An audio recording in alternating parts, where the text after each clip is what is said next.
हम इंसान जन्म लेते हैं, अपनी ज़िंदगी जीते हैं और फिर बड़े आराम से मर जाते हैं। लेकिन क्या हो अगर आप अचानक से ऐसी परेशानी में फंस जाओ जहां से निकलना लगभग नामुमकिन हो। मतलब क्या हो अगर आपका शरीर कहीं पर फंस जाए और आप कुछ ना कर सको और फिर वहीं पर तड़पते रहो। वहां पर आप ऐसी मौत मरोगे जो शायद सबसे ज़्यादा दर्द भरी होगी। वैसे हम इंसानों के साथ ऐसा शायद ही कभी होता हो, लेकिन जानवरों के साथ ऐसा होता रहता है। तो दोस्तों, आज के इस वीडियो में हम ऐसे जानवरों पर नज़र डालने वाले हैं जिनके साथ बहुत ही बुरा हुआ। सबसे ज़रूरी बात, अगर आप एनिमल टीवी हिंदी पर पहली बार आए हो तो चैनल को ज़रूर सब्सक्राइब कर दे और साथ में बेल आइकन को भी दबा दे ताकि जैसे ही मैं कोई नया वीडियो अपलोड करूं आपके पास तुरंत पहुंच जाए। आज के जानवरों की लिस्ट में सबसे पहला जानवर एक हिरण है। इसके साथ कुछ ऐसा हुआ कि आप सोच भी नहीं सकते। जैसा कि आप इस फोटो में देख रहे हो तो आप समझ गए होंगे कि इसके साथ क्या हुआ होगा। मेरे हिसाब से ऐसे हुआ होगा कि ये हिरण इस पथरीले इलाके पर छोटी झाड़ियां खाने आया होगा। इसका पैर फिसलने की वजह से ये एक दरार में फंस गया और जंगली इलाका होने की वजह से कोई भी जीव इसकी यहाँ मदद करने वाला नहीं था। फिर पता नहीं कितने दिनों तक ये ऐसे ही जिंदा यहाँ फंसा रहा होगा और फिर एक दर्दनाक मौत के बाद छोटे कीड़ों द्वारा इसके पूरे मांस को खाया गया होगा, जिस वजह से इस हिरण की खाल और मांस इसके शरीर से गायब हो गए और सिर्फ हड्डियां यहाँ पर बची रह गई। और ये दर्दनाक घटना एक खूबसूरत सी तस्वीर छोड़ गई। छोटे कीड़े जो मांस खाते हैं, जिनमें लार्वे और चींटियां शामिल है, नेचर ने उनको एक बहुत ही शानदार काम सौंपा है। जब कोई जानवर मरता है और उसे खाने वाला कोई नहीं होता, तब ये कीड़े उसे खाते हैं और ये कीड़े उस जानवर को इतनी सफाई से खाते हैं कि मरे हुए शव की सिर्फ हड्डियां वहां पर बचती है और वो हड्डियां इधर उधर बिखरी हुई नहीं होती। मतलब लकड़बग्घे की तरह वो शरीर के टुकड़े टुकड़े नहीं करते। इन कीड़ों को खाना भी मिल जाता है और ये एक खूबसूरत काम को अंजाम भी दे देते हैं। इन जानवरों की इस दर्दनाक मौत में दूसरा नाम चींटियों का ही शामिल है। चींटियों के देखने की क्षमता काफ़ी कम होती है और वो सूंघने की क्षमता के अनुसार अपने रास्ते को चुनती है। मतलब वो ऐसे हैं जैसे कि एक सही तरह से बनाया गया कंप्यूटर प्रोग्राम हो जो किसी सॉफ्टवेयर को बड़े आराम से चलाता है, लेकिन अगर प्रोग्राम में कोई गलती हो जाए तो सॉफ्टवेयर काम करना बंद कर देता है। ऐसा ही इन चींटियों के साथ है।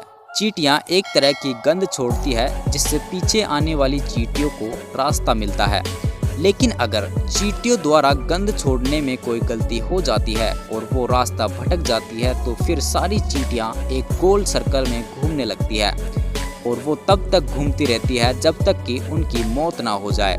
और गंध अगर सही हो जाए तो फिर कुछ चींटियां बच जाती है। आपने लकड़बग्घों और जंगली कुत्तों को जिंदा जानवरों को खाते देखा होगा, या फिर कमोडो ड्रैगन को आपने जानवरों को जिंदा खाते देखा होगा। क्या लगता है आपको, क्या ये किसी जानवर के लिए सबसे दर्दनाक मौत होती है? मेरे ख्याल से नहीं। क्या आपने ब्रेन वॉर्म का नाम सुना है? ये एक ऐसा कीड़ा है जो जानवरों के शरीर पर चिपक कर जानवरों का खून पीते हैं, लेकिन कभी कभी ये कीड़े जानवरों के दिमाग तक पहुंच जाते हैं और फिर वो दिमाग पर काटना शुरू करते हैं। क्या आप इस एल्क को देख रहे हो? इसके साथ भी कुछ दर्दनाक हुआ है। दरअसल ब्रेन वॉर्म द्वारा इस एल्क को काटा गया है, जिस वजह से इसके दिमाग का कंट्रोल शरीर से हट गया है। एक तरह से इनका दिमाग सही तरीके से काम नहीं कर रहा है। उस वजह से ये एल्क ज़ॉम्बी की तरह चल रहा है। कुछ घंटों तक इधर उधर भटकने के बाद इसकी एक दर्दनाक मौत हो जाएगी। क्या आप ये फोटो देख रहे हो? लग तो ऐसा रहा है जैसे किसी डिजाइनर ने इसे तैयार किया हो। जब ये कुत्ता हम इंसानों को मिला था तब से लगभग 20 साल पहले ये कुत्ता किसी गिलहरी का पीछा करते हुए पेड़ के खोखले में पेड़ के अंदर फंस गया और फिर यहीं पर वो फंसा रह गया। जरा आप ही सोचो कितनी दर्दनाक मौत इस कुत्ते को मिली होगी। ये कुछ नहीं कर सकता था और भूखा प्यासा यहीं पर फंसा रह गया। और सबसे ज़रूरी बात, कीड़ों द्वारा इस कुत्ते को नहीं खाया गया। ऐसा इसलिए हुआ क्योंकि ये कीड़ों की पहुंच से बहुत दूर था। जब कोई जानवर मरता है और अगर उसका शव जमीन पर पड़ा है तो जमीन की नमी की वजह से वो मांस सड़ने लगता है, शव में कीड़े लग जाते हैं। लेकिन इस कुत्ते के साथ ऐसा नहीं हुआ। क्या आपने कभी लेक नेट्रॉन के बारे में सुना है? जो तंजानिया देश में स्थित है। दरअसल यहाँ पर कुछ ऐसा हो रहा है जो दुनिया में शायद कहीं भी नहीं होता। इस झील का पानी इतना खारा है कि आप सोच भी नहीं सकते। इस झील के पानी का pH लगभग 12 से ऊपर होता है। पानी के इस तरह से ज़्यादा जहरीले होने की वजह से जैसे ही कोई पक्षी या फिर कोई जानवर इस पानी में उतरता है तो पानी की वजह से उस जानवर का शरीर ठोस हो जाता है और फिर वो जानवर यहीं पर फंसे रह जाते हैं। एक तरह से ये भी बहुत ही दर्दनाक मौत है। कभी कभी नदी तालाबों में जब पानी सूख जाता है तो फिर वहाँ पर बस कीचड़ बचता है। मगरमच्छों को अपने शरीर को स्वस्थ रखने के लिए पानी की ज़रूरत होती है। उन्हें अपने शरीर को गीला रखने की ज़रूरत होती है, इसीलिए वो उस कीचड़ में भी पड़े रहते हैं। लेकिन कभी कभी जब अफ्रीका में बहुत तेज़ गर्मी पड़ती है तो वो कीचड़ कुछ ही घंटों में और ज़्यादा ठोस हो जाता है। उस वजह से मगरमच्छ उसी में फंसे रह जाते हैं। मगरमच्छ सांस तो लेते रहते हैं लेकिन वो कुछ नहीं कर सकते। अगर आने वाले कुछ घंटों में बारिश हो जाए तो शायद वो मगरमच्छ बच जाते हैं, लेकिन ऐसी घटना के घटित होने के चांसेस बहुत ही कम होते हैं और वो मगरमच्छ वहीं पर फंस कर मर जाते हैं। लेकिन मगरमच्छों के लिए वो मौत दर्दनाक नहीं होती। ऐसा इसलिए है क्योंकि मछलियाँ, सरीसृप और उभयचरों को दर्द नहीं होता। हमारे दिमाग का जो हिस्सा दर्द को महसूस करता है वो हिस्सा इन जानवरों में नहीं होता। इस वजह से मछली, सरीसृप और उभयचरों को दर्द नहीं होता।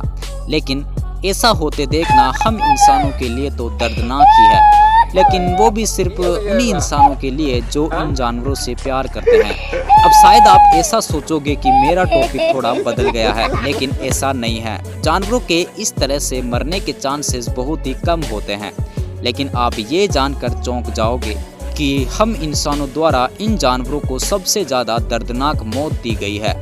आज से लगभग 100 साल पहले जब हम इंसानों को इन जानवरों की महत्वता का पता नहीं था, तब हम इन जानवरों को मारना एक बहादुरी का काम समझते थे।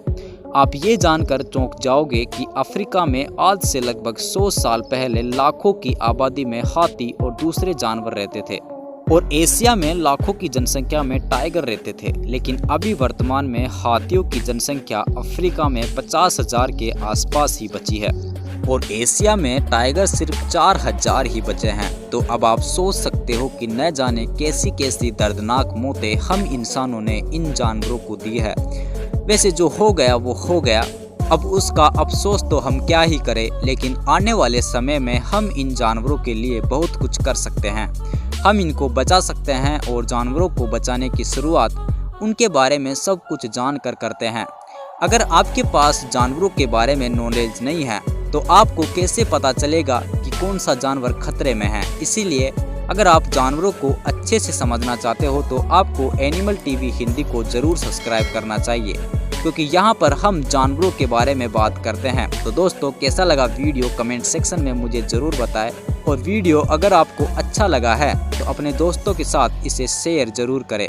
आपके ऐसा करने से मुझे और ज़्यादा जानवरों पर वीडियोज़ बनाने का प्रोत्साहन मिलेगा। तो दोस्तों, अब मिलते हैं अगले वीडियो में, तब तक आप अपना ख्याल रखिए। Thank you.